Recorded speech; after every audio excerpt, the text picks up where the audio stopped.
जय तुलसी माता की। स्वागत है आप सभी का मेरे YouTube चैनल पर। आज मैं आपको माता तुलसी की धन भंडार भरने वाली, धन्य धान को देने वाली और हर प्रकार की मनोकामनाओं को पूरी करने वाली सुंदर कथा का वर्णन कर रहा हूँ। इस कथा के सुनने से माता तुलसी की कृपा बनी रहती है। शास्त्रों के हिसाब से भी कहा गया है कि जिस घर में माता तुलसी का पौधा हो, तुलसी माता की पूजा की जाती हो, वहाँ पर धन बढ़ता है, सुख समृद्धि बढ़ती है और माता लक्ष्मी स्थिर रूप से निवास करती हैं। इस कथा को प्रतिदिन सुनना चाहिए। इस कथा के श्रवण करने से हर प्रकार के मनोरथ पूरे हो जाते हैं। शास्त्रों में कई ऐसी कथाएं प्रचलित हैं जिसके सुनने से माता तुलसी की कृपा बनी रहती है। पौराणिक कथा के अनुसार एक औरत तुलसी माता को सींचने जाती थी। वह प्रतिदिन तुलसी माता की पूजा करती थी और कहीं बड़ा तुलसी का पौधा लगा हुआ था, वह नियमित रूप से सींचती थी।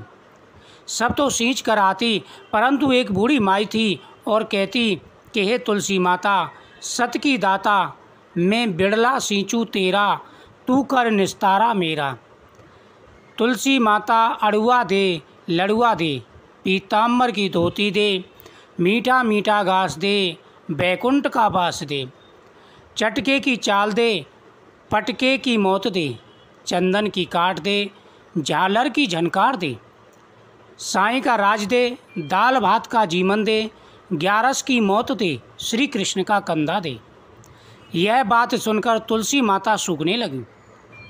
यानी बुढ़िया माता कहती थी कि माता तुलसी के सामने दीपक जलाकर के वह बैठ जाती थी और तुलसी माता से प्रार्थना करती थी कि हे तुलसी माता, सच की दाता, मैं बिड़ला सींचूं तेरा, यानी मैं नियमित रूप से आपकी पूजा करती हूँ। तुलसी माता अड़ुसा दे, लड़ुसा दे, पीताम्बर की धोती दे, मीठा मीठा घास दे, बैकुंठ का बास दे। तुलसी माता मुझे बैकुंठ का बास मिले, चटके की चाट दे, पटके की मौत दे, मैं चलती फिरती मेरी मृत्यु हो, चंदन की काट दे, झालर की झनकार दे, श्री कृष्ण का कंधा दे। यह सुनकर के तुलसी माता सूखने लगी।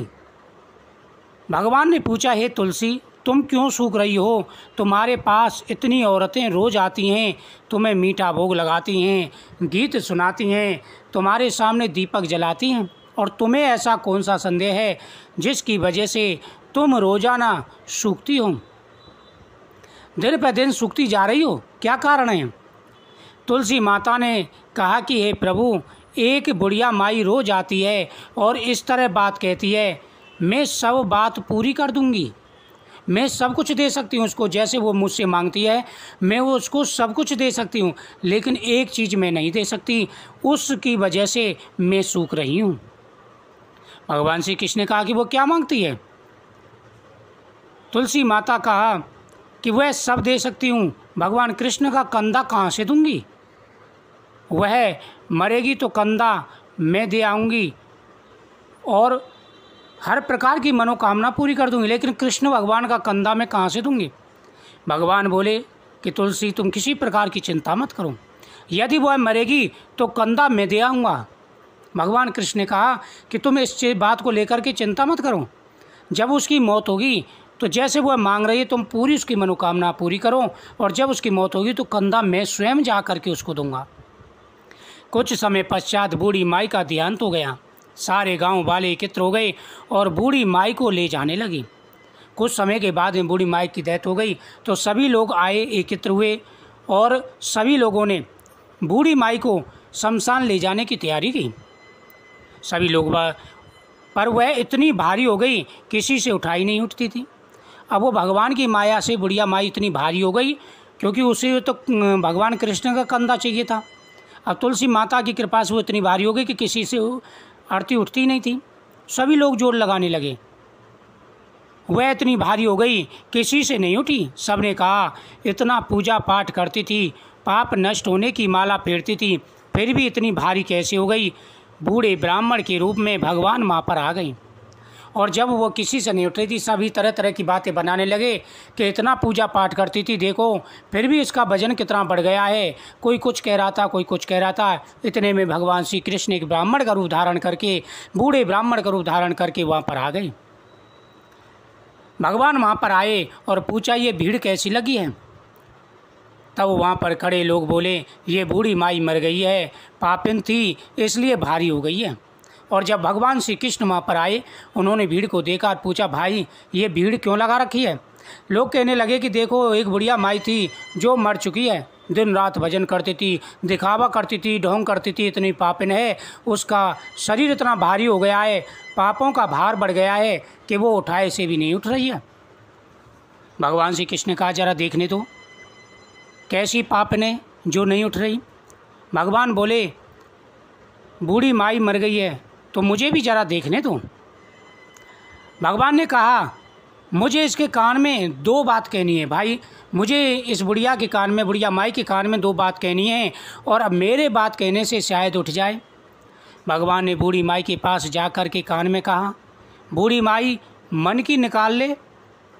अब भगवान श्री कृष्ण ने कहा कि बूढ़ी माई अपने मन की निकाल ले, जो तूने मांगा था, तुलसी की तू नियमित रूप से पूजा करती थी और जो कुछ मांगती थी आज मैं सब कुछ तुझे देने आया हूँ। अड़ुआ ले गड़ुआ ले।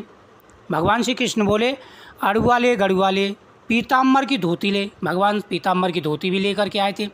पीताम्बर की धोती ले, मीठा मीठा ग्रास ले, बैकुंठ का बास ले। अब मीठा मीठा ग्रास ले और मैं तुझे बैकुंठ का बास भी देता हूँ। चटके की चाल ले, चंदन की काट ले, झालर की झनकार ले, दाल भात का जीमन ले और कृष्ण का कंदा ले। इतना सुनना था, बुढ़िया माई हल्की होगी। जैसे ही उन्होंने कहा, भगवान कृष्ण ने कहा कि कृष्ण का कंदा ले, इतना कहना था, बुढ़िया माई हल्की होगी। भगवान अपने कंधे पर ले गए और बुढ़िया को मुक्ति मिल गई। जब स्वयं भगवान श्री कृष्ण जिसकी आरती उठा रहे हों, भगवान कृष्ण ने कंधा दिया हो, वो कितना भाग्यशाली व्यक्ति होगा। ये होती है भक्त की भक्ति। भक्त की भक्ति के कारण भगवान को स्वयं आना ही पड़ता है। बुढ़िया माई ने सच्चे मन से माता तुलसी की आराधना की, तुलसी माता की भक्ति की और भगवान ने उन्हें बैकुंठ लोक का वास दिया। हे तुलसी माता, जैसी मुक्ति बुढ़िया माई की करी वैसे ही सबकी करना। जैसे उसको कंधा मिला वैसे सबको मिलना। बोलो तुलसी माता की जय। इस प्रकार से नियमित रूप से माता तुलसी की इस कथा को सुनने से धन बढ़ता है, सुख समृद्धि बढ़ती है और साथ ही भगवान कृष्ण का आशीर्वाद प्राप्त होता है। इस कथा को नियमित रूप से प्रतिदिन श्रवण करना चाहिए।